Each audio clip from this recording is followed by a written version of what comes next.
Hey man, Sam Aaron, what the fuck time it is, man? It's your boy Salk when I'm back with another reaction, man. Today we're gonna be doing a reaction to Foolio's killer. What's this guy on? Sean Gathright begging for life in prison instead of state execution. So I guess what I'm saying, he's trying to get a life. Yeah, I'm pretty sure. Yo, to be honest, I think I saw clips of it. You know what I'm saying? But anyways, we gonna watch this and see what it does. You know what I'm saying? Let's do this. Killers has broken down crying in court again, and this video is going to be one of the most emotional videos to come out of the Foolio 5 trial. Sean Gathright is begging for his life. His sister, his mother are begging for his life to be spared from the So like the rest of those guys are facing death penalty. That's what they're trying to get out of right now. death penalty, while a former warden is saying that he's young and healthy and can easily work in the fields of Florida. Yo. Yeah, that's crazy work, man. That's like definitely, that's like a slave right there, bro. Like in the terms that he's saying it, that's damn like damn near a slave, bro. Like not damn near, that is a slave. What the fuck? That's crazy work, man. They're about to make this nigga a slave. Crazy. State prison, like this is some type of 1870s auction. This entire court case is crazy, and this kid at 20 years old is realizing everything he threw away after taking Foolio's life. I'm not here to dispute anything. I'm just here to be a man and take responsibility and express my feelings. This is a terrible situation. It's been a traumatic experience. After you and your friends inflicted that carnage, was it traumatic to you as you went back to the car with that AR-15? Was it still smoking? Was it still... Man, listen, man, this is definitely, you know what I'm saying, an opener for all you lions out there, you know what I'm saying, that want to go thug out and do whatever, all that goofy shit, you know what I'm saying. Listen, man, this could be you, my boy. Y'all take it from this guy, man. It was gang until you're in the chain gang. Now it's, I'm sorry, Your Honor. Bruh, think about it. Arm in your hands? I just miss my brother. Yes, Your Honor. Ms. Gathright, you have characterized your and your brother Sean's childhood as... He's someone that's young, he's healthy. In reality, we need that. Hey, man, bro wasn't crying when he was doing that drilling, man. Bro wasn't crying when he knew what he was about to get himself into, man. You know what I'm saying? That's why motherfuckers don't be realizing, you know what I'm saying? If you're gonna do something, you should just be ready to do, to face the consequences, you know what I'm saying? Cause shit, crazy work, man. Labor, we need that sweat equity, and we will put him out there to work. He will be assigned. You said what? Sweat equity? In reality, we need that labor, we need that sweat equity, and we will put him out there to work. He will be assigned an inmate number, and when he dies... Yeah, see, that's basically saying that that's basically slavery right there, you know what I'm saying? They're gonna make him a slave. Dies and leaves in a body bag, he will still have that inmate number. An inmate... When he dies and leaves in the body bag, he'll still have that inmate number. That's crazy work. Holy fuck. That's diabolical, gang. Serving life will never ever get out. There is no parole in the state of Florida, and they're not ever allowed outside the razor wire and the fence of a secure facility. Man, that's exactly why y'all motherfucker kids better have, you know what I'm saying? Stay in school, man. Stay in school, man. Saying go get that money, man. Chase money, my nigga. You know what I'm saying? Go chase that fucking money, man. Also the bullshit, you know what I'm saying? Unless it's you really, you know what I'm saying, you really gotta stand on shit, but like, bro, 9 times out of 10, it's like, go get to the money, man. You know what I'm saying? 9 times out of 10, get to the money, man. Shit ain't worth it, for real, for real. Or you make the decision, and only you get to make the decision whether or not to testify, okay? You can choose to remain silent, or you can take the stand, be sworn to tell the truth, and then tell the truth. It's my understanding from your counsel that you wish to... Hold on, it's fucking cold here. I have the window open, man. Fuck that. My room's freezing right now, bro. So he's being given the chance to speak, to explain himself. He's gonna take that opportunity, and he's gonna hope for the best, because again, he's already been found guilty, and there's only 2 options as to how this can play out. He's either gonna receive a life sentence in Florida State Prison in which there is no parole, he's never coming home, or he's gonna be sentenced to death. Mr. Gathright, you've heard people speak here today on your behalf and yesterday. I ain't gonna lie, man. By the way, that prosecutor was talking earlier, he wants a slave, man. Crazy work. And I know that you wanted to address the court and the jury. So I would like to ask you what you want the jury to know.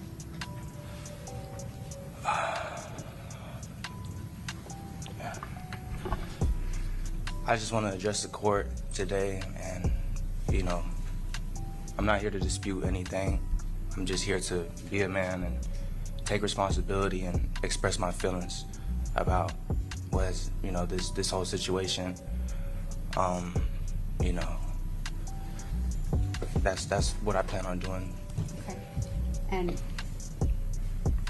how do you feel? What? I feel very remorseful, you know.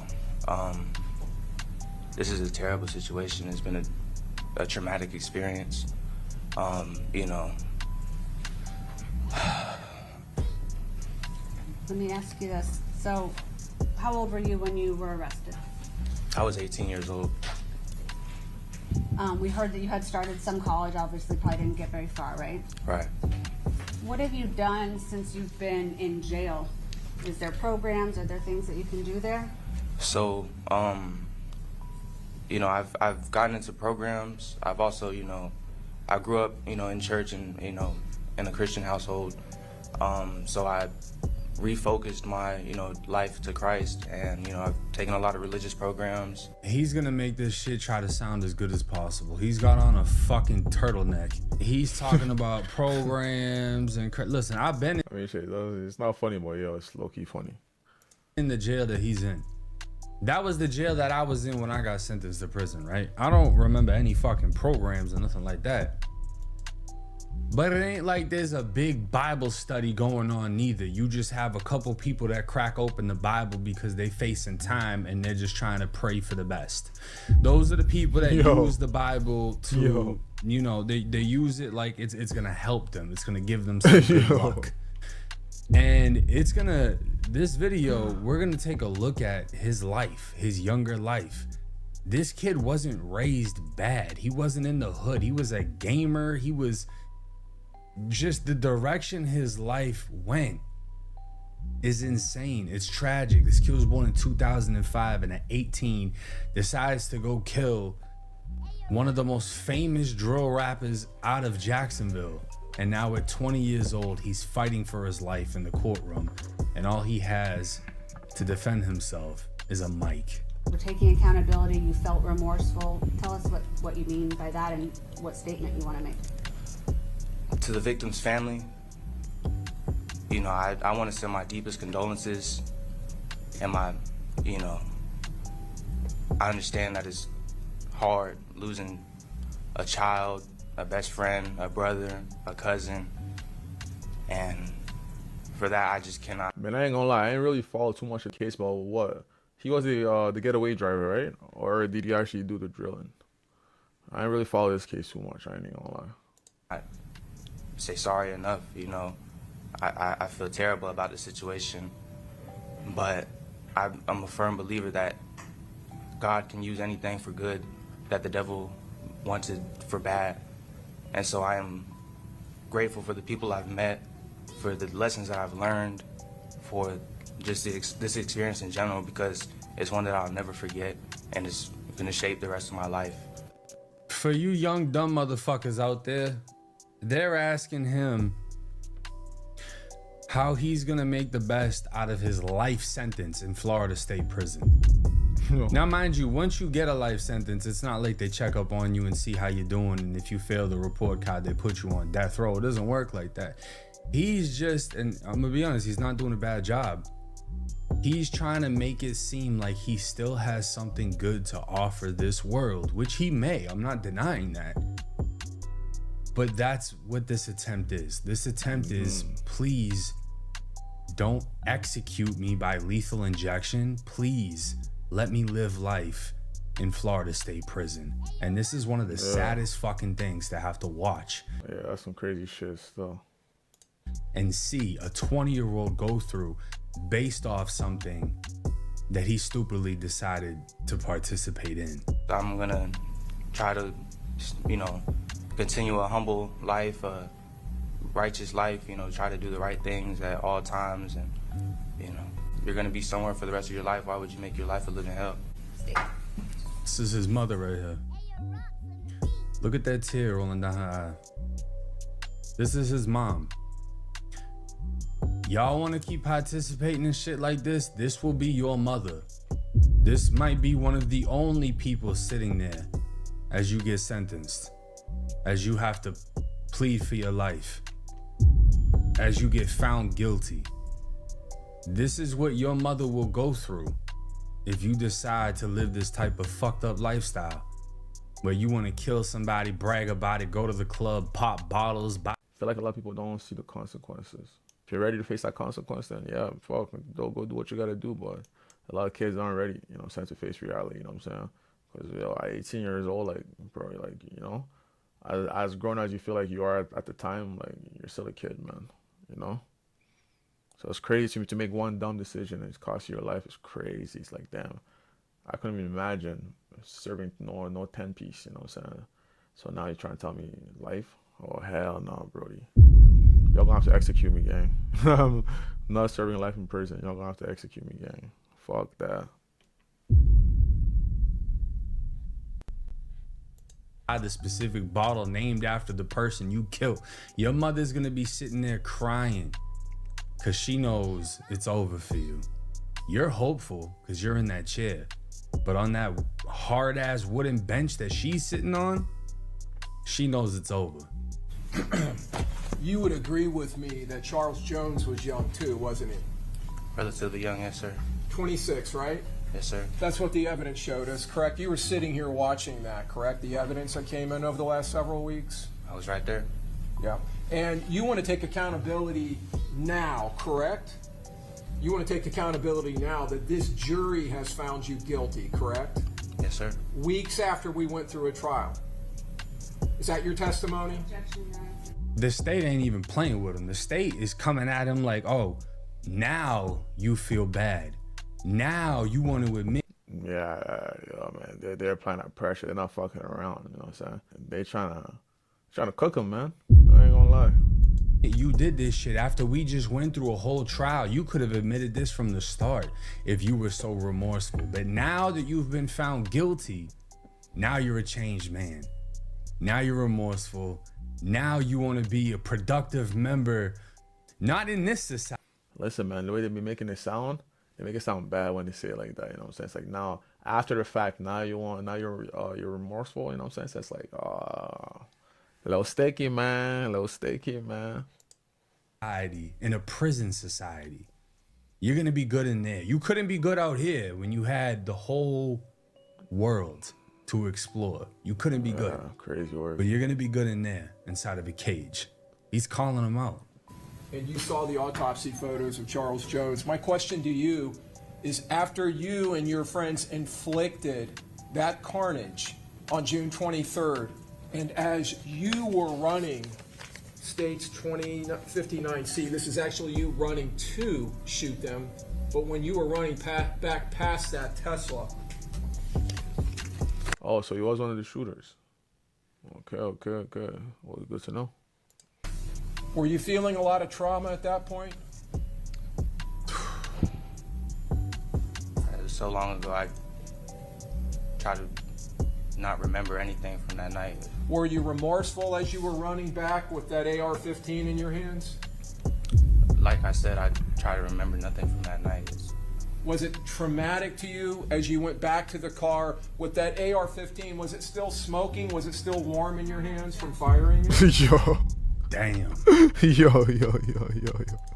Yo, nah, bro. Yo, the state ain't having it, man. That nigga's trying to, that prosecutor nigga ain't playing, man. That nigga said, nah, nigga. You know what I'm saying? I'm gonna make you feel it. I'm gonna make everyone in here feel it. You know what I'm saying? It's crazy work, bro. I ain't even gonna lie. The state, he's coming in hot. Yep. You know, he asked him, you've seen Foolio's autopsy pictures. They showed him Foolio's dead body. and asked him, after the carnage y'all caused, were you remorseful then? Was it traumatic then? When you were running with that AR-15, was it still smoking? Yeah, Was that's it traumatic crazy. then? That's crazy. And they're stopping the state because of how graphic he's making it, but he's not wrong. I don't think he should be stopped for what he's saying, because you're painting a real picture. Yeah. He doesn't want to get executed. 20-year-old Sean Gathright does not want to get executed. But 26-year-old Foolio didn't want to get executed either. And he didn't have a choice. They made the decision for him. Now, Sean's Crazy mother word. is about to come up here, and she starts off as if they're still trying to figure out if he's guilty or not. And the judge actually checks his mom, letting her know it's over with. We know he's guilty. This is just a matter of if he gets to breathe or not. Miss Lyle, how are you Crazy related to Sean Gathright? Sean is my son. So we've heard a lot about Sean as a child. What do you want the jury to know about your son? I'd like the jury to know that my son is a hardworking person, a hardworking young man. He's intelligent, he's driven, he has a wonderful work ethic. I want the jury to know that this is not, I believe what has been presented is not my son. Yeah, I'm gonna sustain the objection. Listen, I tell you what, I need the jury to step out momentarily. Oh man. Kick the jury out. Oh man. All jurors are out, Judge. Okay. Okay, so Ms. Lyle, I just want to first acknowledge that I recognize this is very stressful for you and scary. I do. But the jury has determined your son's guilt. That issue's been settled. And we're not going to revisit that in front of the jury. Oh man. So I just want to encourage you with regards to your penalty phase testimony. The best thing you could do for your Put them on, son all is right. just express all of the wonderful characteristics about him, okay? And how deeply you love him and how deeply he's loved by his family. I hope y'all realize how sad this is. She is still trying to fight as if she can get him out. I don't believe what's been presented is the truth. I don't think he would do something like this. She doesn't even want to believe it. Yeah. And that's what y'all gotta understand. When you decide to kill somebody, it's not just between you and them. It's between you, them, and every single person you and they have ever come across. You are gonna break the heart of their parents, their kids, their family, their friends. But you're also gonna break your own family's heart, your own mother's heart, when she has to get up on there and tell them how good of a kid you were, how you. Yeah, I mean, like that's the crazy part, you know what I'm saying? That's what they all be saying, you know, you go through a bunch of crazy lifestyle, you know what I'm saying? Your parents don't even know what the hell going on once you leave the house, you know what I'm saying? As soon as you get to court, oh, that's not him. When you're more around your friends, you know what I'm saying? You're more like yourself. Around your parents, sometimes you don't be showing them. Like, I'm not saying everyone's like that, but, you know, sometimes you don't want to show your parents too much, you know? So you're kind of shielded around them. So, like, they just view you as, oh, this nice person, this, you know, because, like, you're nice to your family. Obviously, it's your family, right? But once you leave the house, man, you put that mask on, they get turned into demons, man. But yeah, anyways, man, let's continue this and see what it is. Always did your homework, how you played in the neighborhood and you won basketball tournaments and you traveled for football. You might have won the nationals. You know, all the little things that she remembers of her baby, she's gonna tell the courtroom, and it's gonna fuck you up inside because you're gonna remember all these happy things too. And you haven't been thinking about all these happy things because you've been in the streets and you've been filling your mind up with bullshit. Yep. Drill music, drugs, whatever else. You haven't been thinking about all these happy memories that you once cherished. And she's gonna remind you. She's gonna tell everyone in the courtroom, but they don't want to hear it because they don't give a fuck. Yep. They don't care about how you were as a kid. They're judging you for how you are now. And right now, you're a killer. And you gotta get what a killer gets, either life or death. Now this right here is the saddest testimony in my opinion. This is Sean's sister. And her words are so powerful that he is going to break down crying in the courtroom again. And Miss Gathright, how do you know Sean Gathright? He's my brother. What's the age difference between you and Sean? 2 years. Are you older or younger? I'm older. You're older, so he's your baby brother? Yes, ma'am. Okay. Tell the jury a little bit about your relationship with Sean. Have you guys always got along pretty good? Yeah, I've never been away from Sean. We grew up together. That's my best friend. So ever since he was born, you guys were never separated? Because we have heard a lot about your parents in the military and some moving around, but did you guys always stay together? Yes, we moved a lot, but we've never been apart. Tell me about Sean's character. What do you love about Sean? You said he's your best friend. What makes him your best friend? I guess just how little brothers are. They pick on their sisters. He always bothers me, but in the good way. He used to, like when we lived in Mississippi, he would come into my room and he would put on all of my sunglasses. Or like, excuse me, he used to take my little TV on my dresser and he would turn it upside down. And I'd be like, why did you do that? And he'll just walk out. I don't know why, but he's a funny person. He's sweet, he's caring. Look at him reminiscing. This is exactly what I just told y'all. Yep. He's reminiscing. All these memories are coming back. This is what's gonna kill him. Not literally, but this is what's gonna kill his soul. Yeah. When you get to prison, you're gonna see people that look lifeless, and they're all people that have gone through this process of having to hear all the great memories that they've had and things they weren't thinking of when their family brings it up in court trying to make them sound good.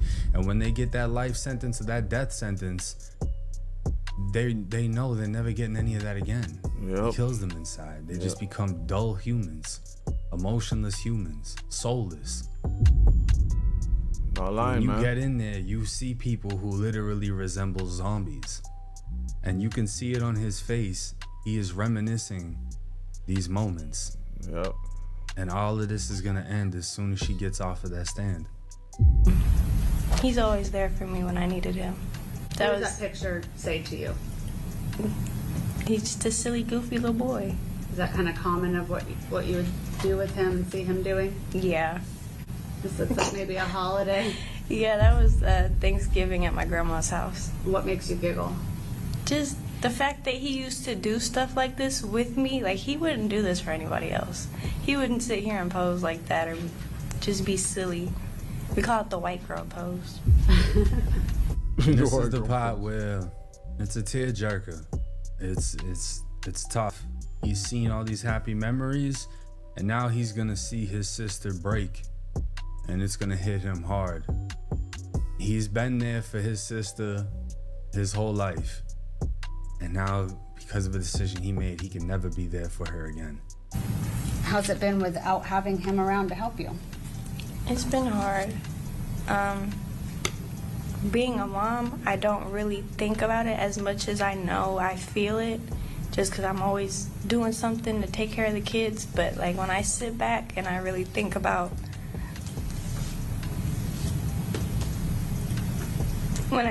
what's going on, Okay.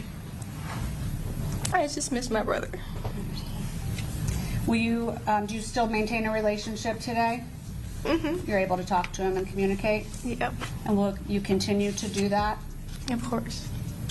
And hopefully in whatever way possible, could he still be involved in your kids' lives and be an uncle? Of course. May I have a moment? Yes. Damn. I'll pass the witness. Okay. Any questions? Yes, Your Honor. Crazy work. Crazy Ms. work. Gathright, you have characterized your and your brother Sean's childhood as a good, nice, loving. See right there, man. See right there, man. He broke it down. He's like, damn, I ain't never gonna get to hang out with my sis again. Cause it seems like they were close, you know what I'm saying? So that definitely hit him for sure. Crazy work. Childhood growing up. Isn't that true, ma'am? Yes, ma'am. This is what I told y'all it comes down to right here. When you see your sister break down crying and you try to hold it together as best as you can, that vein busts. You can't keep that shit together. Yeah. That's what pain he's right, looks though. like. He's right, though. This He's is right. pain. Yeah, that's pain, man. This is pure pain. These are the type of things that are supposed to be shown in juvenile detention centers. These are the type of things you're supposed to show teenagers, not these fake ass fucking jail shows where they try to scare them and scream and yelling. Nah, nobody give a fuck about that. It's fake. Facts. It's fake.